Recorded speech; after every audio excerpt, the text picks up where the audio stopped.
Olá, pessoal do sétimo ano. Vamos iniciar então aí a semana 3 do volume 3, né? PET de Geografia.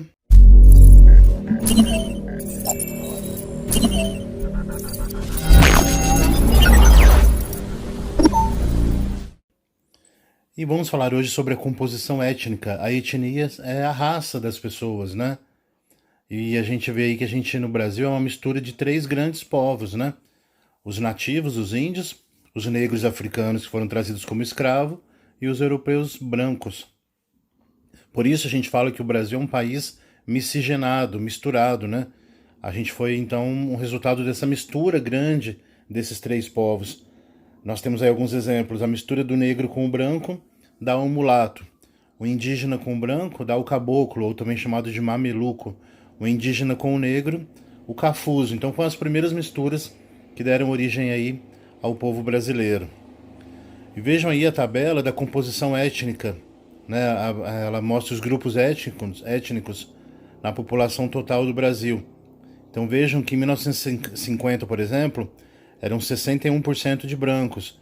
Vejam que na última coluna aí, 2010, já está em 48%. Vejam que sempre no total dá 100%, né? O Brasil, por exemplo, se a gente for olhar os pardos, olha lá, 26%, agora já são, né, 43% de pardos, ok? O Brasil, diferente de muitos por aí, não tem aquela maioria de brancos, né, de origem europeia. É bem o resultado dessa mistura aí. Então, nessa mesma tabela, vamos fazer a pergunta número 1.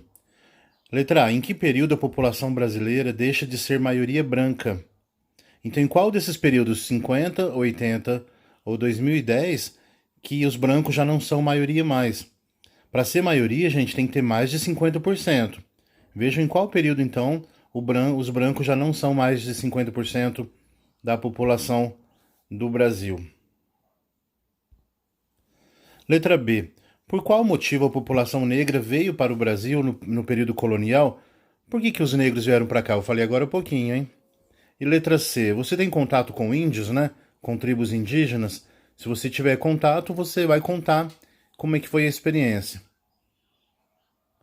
Número 2. Veja a seguir uma das obras de Lazar Segal, que tem como tema a migração. Aí na letra A. O que mais chama sua atenção na obra?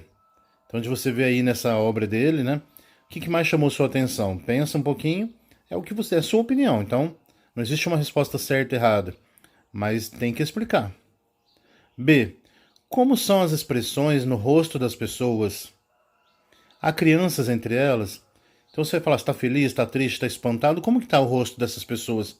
E você percebe se tem criança? Na letra C. Por que o artista usou essas cores para representar as pessoas? Tá fácil, hein? Na número 3, falei agora há pouco, qual é a sua etnia, né? A gente falou agora há pouco que é etnia. Qual que é a sua etnia? E você chega a sofrer algum tipo de preconceito, racismo, né? Por conta disso? Ou você já presenciou alguma cena de agressão por causa de etnia, por causa de racismo? Aí você vai contar como foi isso. Lembrando que o que é etnia, ó, é um grupo social em que a identidade é definida por meio do compartilhamento de uma língua, cultura, tradição e territórios, né? Por exemplo, negros, brancos, indígenas, pardos, cafusos, amarelos, etc. Tem um grupo que tem características específicas próprias. A gente, para fazer a próxima atividade, vai ter que dar uma olhadinha no mapa das terras indígenas para poder responder a 4 e a 5. Vejam que as regiões que ainda têm terras indígenas é principalmente a região norte e um pedaço do centro-oeste, aí no caso do Mato Grosso, né? E trechos aí de Tocantins, que faz parte da região norte, aliás. 4. Escreva um comentário sobre a frase abaixo. O grande problema dos indígenas no Brasil é a terra. A terra, a posse de terras, né? E se a gente for pensar, o índio era o verdadeiro dono da terra.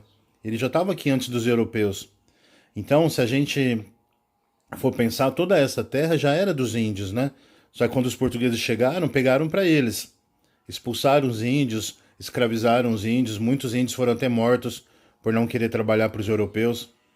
Aí somente na Constituição Federal de 1988, né, que é a nossa Constituição atual, que os indígenas tiveram reconhecimento da delimitação da marcação de suas terras, tomadas no passado pelos europeus. Infelizmente, o presidente atual não anda respeitando isso. Aí vem a pergunta número 5. Em qual região brasileira, também falei agora há pouco, né, se localiza a maior parte das terras indígenas regulamentadas? As terras indígenas regulamentadas, hein? Em quais regiões de Minas há terras nessas condições? Então, que parte aí de Minas Gerais que tem terra nessas condições? Se tiver, né? Ok, gente? Então não se esqueçam de fazer ainda hoje e mandar a foto pra mim, tá? Não deixa passar, por favor, gente. E já dá aquela moral. Se inscreva aí no meu canal para você ficar sabendo das novidades. Deixa seu like, tá bom? E ative as notificações para receber os próximos vídeos. Até a semana que vem.